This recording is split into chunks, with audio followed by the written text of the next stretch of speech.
This is Lavina Shaw. She's just shy of her 90th birthday and is one of a dwindling number of former telegraph operators, also known as Brasspodunders, in Canada. I started out on just after my 17th birthday. And I worked for 7 years, both for the Canadian National Telegraphs and for the Canadian Pacific Telegraphs. Before cell phones, there was the telegraph. Radio and railway telegraph operators used Morse code to communicate.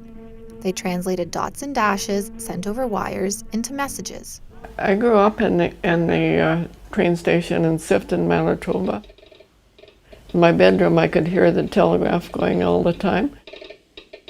As a train dispatcher, Lavina's father used the telegraph to communicate with train operators. I got curious from about the age of 10 as to what it was saying. And so I asked my father to teach me the code.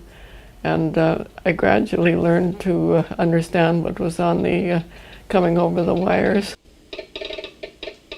There's some of the headlines of the major events.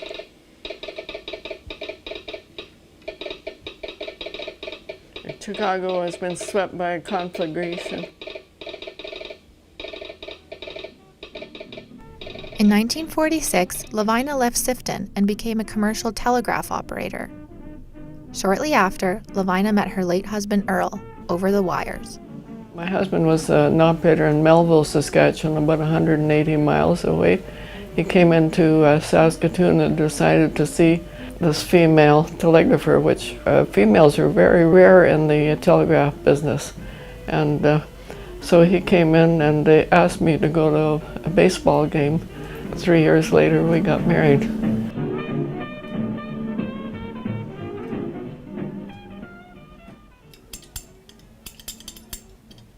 When we had 2 girls, we conversed with a fork and a knife like this. We'd send Morse code. The kids couldn't understand what we were saying. Lavina and Earl came from families of telegraphers. Fathers, brothers, grandfathers, and uncles. It was an industry dominated by men.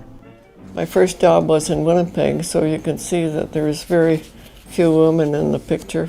Lavina was paid the same as her male colleagues, but wasn't always treated as an equal. I was sent to Thunder Bay, and the boss there said he didn't want a woman working in his office. He didn't treat me very well. And in fact, I would say he sexually harassed me. He said if I came down to the basement with him, he might consider me working there. I had a day off, went into Winnipeg to see the union office, and they thought it was a big joke. Lavina left Thunder Bay a few months later, but that didn't stop her from pursuing her career. She worked in Moose Jaw, Saskatoon, Flin Flon, and eventually Vancouver, where she copied news. When I copied a lot of press for the, like for the Vancouver Sun, we used what was called the Phillips code, which is very much like the abbreviations you use in texting. Okay, that, instead of THAT, is TT. A highlight of her career was when Canadian Pacific put her on a direct line to Time magazine during the 1952 presidential elections. It was interesting, it was never boring. So I really loved the job. In 2002, Lavina became international president of the Morse Telegraph Club. She was the first female to hold the position since the club formed in 1942. I had quite a bit of opposition being president and being a woman there, but I think I survived. I think I did a fairly good job too. Lavina's daughters take after her. They are both in male-dominated fields. One is an engineer, the other a pilot. Beyond passing down her legacy to family, Lavina is keeping telegraphy alive.